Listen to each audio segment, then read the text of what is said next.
Assalamualaikum warahmatullahi wabarakatuh. Teman kecamani apa kabar teman-teman? Berjumpa lagi dengan saya atau channel kecil saya dari Nua ya. Channel kecil yang membahas konsisten perawatan murai batu dari nol sampai dengan juara. Di video kali ini seperti biasa teman-teman, saya ingin membalas salah satu requestan subscriber saya teman-teman. Dan untuk subscriber saya satu ini agak rutin ya. Dia rutin menonton video channel YouTube saya dan rutin sekali untuk request. Di sini bernama Mahmudin ya teman-teman. Saya tampilkan juga di layar kaca teman-teman. Requestannya seperti itu agar teman-teman dapat menilai sendiri ya. Apakah edukasi yang saya berikan itu penanganannya sama atau nanti teman-teman yang menilai sendiri ya, apakah edukasi saya yang berikan itu masuk akal atau tidak. Sekilas di sini saya menjabarkan sedikit teman-teman. Dia request kepada saya, bos, saya mau minta masukan. Insya Allah bakal saya jawab ya. Saya punya murai batu F4, harian pagi 5, sore 5, kroto seminggu 2 kali. Di rumah gacor isian terus. Dan di gantangan kenapa birahi. Settingan lapangan pas sebelum gantangan saya kasih 3. Alhasil di atas yang besi birahi. Mohon solusinya.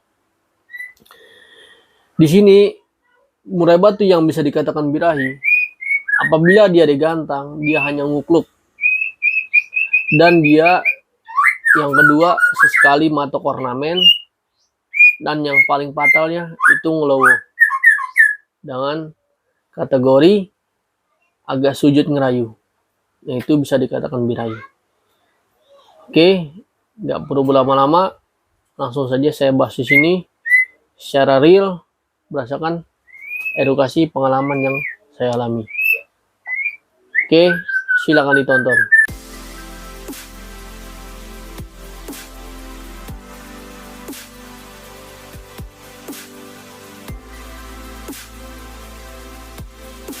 Oke teman-teman, langsung saja saya bahas di sini teman-teman. Pada dasarnya teman-teman, murai batu orang tersebut itu kata dia birahi ya. Settingan jangkrik birahi di rumah gacor ya. Di lapangan itu ngukluk birahi.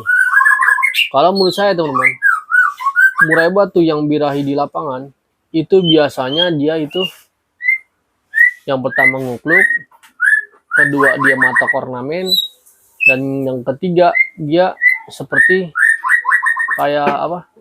Kayak sujud ngerayu ya, seperti itu teman-teman. Nah makanya dia bisa disebabkan birahi, bisa disimpulkan itu pada kondisi birahi. Tetapi kalau misalkan burung teman-teman pada saat di lapangan dia itu full isian, nampar, nyelentik, itu bisa dikatakan over emosi. Nah, di sini teman-teman, sebenarnya teman-teman, murai batu itu kan harus birahi dan emosi ya kan. Birahinya pas, emosinya pas, barulah bisa tampil di lapangan.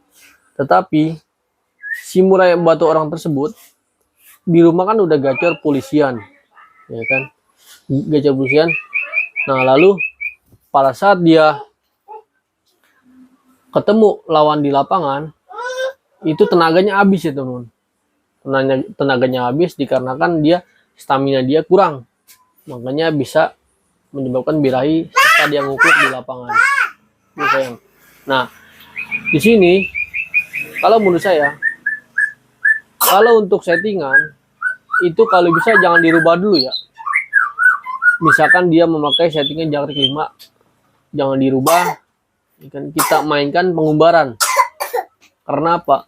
Burung yang sudah gacor di rumah itu full materi, itu bisa dikategorikan emosi, tenaga, dan birahi dia itu pas. Tinggal kita penstabilan di lapangan dengan cara kita naikkan tenaga dia dengan umbarannya teman-teman. Ya kan? Pada dasarnya burung yang bisa tampil di lapangan itu harus birahi dulu teman-teman.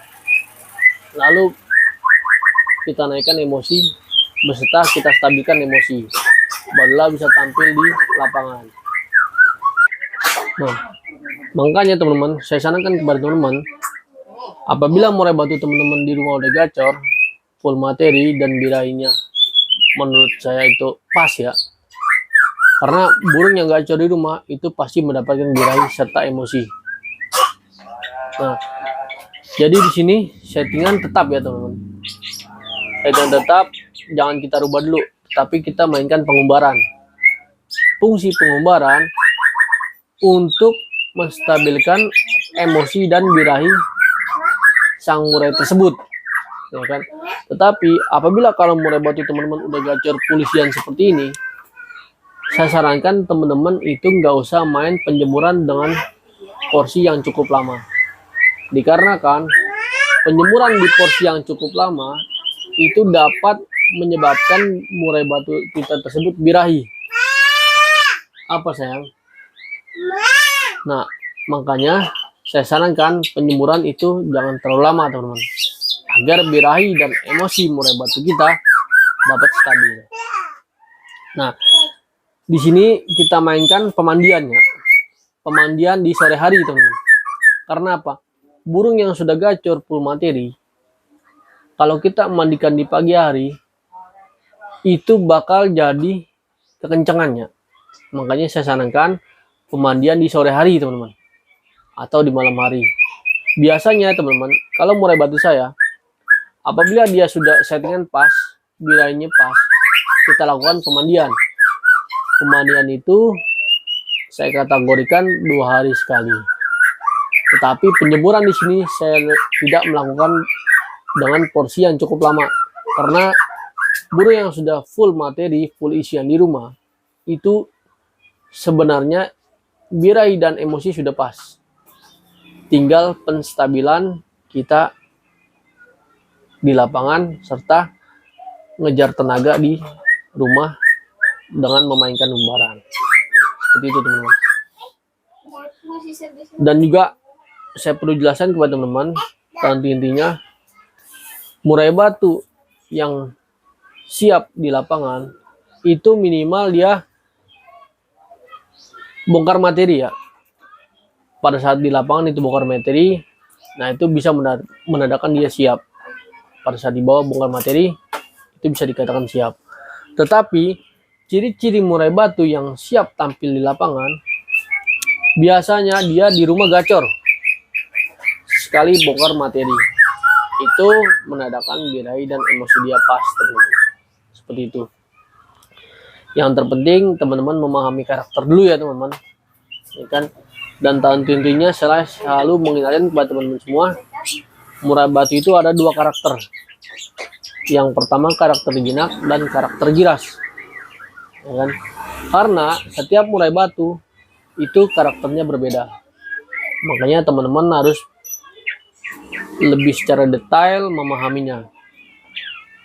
Apabila murai batu settingan murai batu teman-teman memiliki dengan contoh murai batu giras, itu biasanya settingan kroto nggak wajib setiap hari. Lalu kita mainkan jangkrik dengan porsi yang sangat banyak.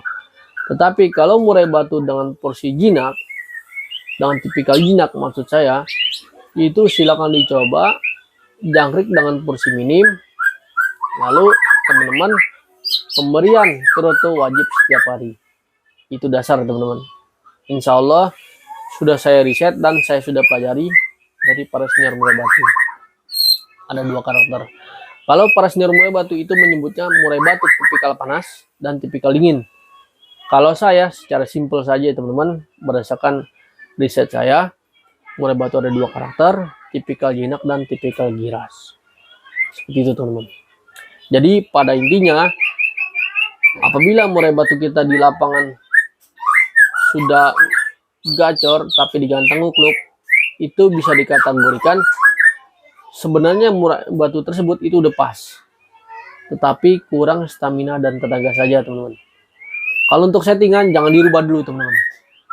tetap memakai settingan harian sama seperti yang kita gantangkan, tetapi kita di sini kita harus perhatikan pengumbaran dia, teman-teman. Minimal kita umbar, setelah gantang kita umbar besoknya, lalu hari Rabu kita umbar, sampai di hari ya nggak usah kita menumbarin lagi. Saran saya, pemandian di sore hari, penjemuran, kita lakukan penjemuran sauna. Nggak terlalu lama, sekitar 15 menit atau 20 menit, teman-teman. Dan di sini, apabila murai batu teman-teman udah gacor polisian di rumah, silakan teman-teman coba treatment mandi sore. Dan pada saat di lapangan, itu saya sarankan kepada teman-teman semua, nggak usah memainkan ulat tongkong. Karena murai batu yang sudah siap di lapangan biasanya itu dibawa gacor full materi, teman. Nah itu nggak usah lagi kita memakai ulat tongkong, kita lakukan pemberian jangkrik saja. Barulah kita lihat apakah dia kerja maksimal. Biasanya kalau murai batu yang settingan stabil, itu bisa saya pastikan itu nggak memakai ulat tongkong. Dan dia pakai ulat tongkong apabila kondisinya dalam kondisi mendung dan hujan ya, teman-teman. Nah itu bisa dapat kita memakai ulat tongkong. Oke teman-teman, saya rasa cukup ya. Pada dasarnya murai batu di lapangan itu birahi emosi harus pas, biar dia bisa tampil di lapangan. 50% birahi dan 50% emosi, barulah dia bisa juara di lapangan. Dan kalau untuk yang murai batu rekursan teman saya tersebut nih, yang Mahmudin ini, settingan jangan dirubah, tapi mainkan pengumbaran. Kalau bisa ya teman-teman, sebelum gantang H-1, posisi ini burung kan agak ngukluk, agak birahi ya, itu H-1 dilakukan mandi malam. Nah besok di pagi hari itu lakukan penjemuran settingan seperti biasa. Dan di lapangan kalau bisa jangan memakai ulat dulu, teman-teman, biar nanti ketahuan seperti apa. Oke, itu dia penjabarannya. Dan insya Allah yang saya pelajari dan ilmu yang saya miliki sudah saya jabarkan, dan yang secara konkret saya jabarkan semua di sini, teman-teman. Nggak ada yang saya tutup-tutupi, dan berdasarkan pengalaman yang saya alami hasilnya juara, dan juga yang saya pelajari dari para senior murai batu di lapangan. Oke teman-teman, saya rasa cukup. Dan apabila saya ada kata-kata salah, saya mohon maaf ya teman-teman, karena saya juga masih pemula di YouTube. Tetapi edukasi perawatan yang saya berikan insya Allah real, berdasarkan pengalaman saya merawat murai batu dan yang saya pelajari dari para senior murai batu. Oke teman-teman, wabillahi taufiq wal hidayah. Assalamualaikum warahmatullahi wabarakatuh. Salam kicau mania.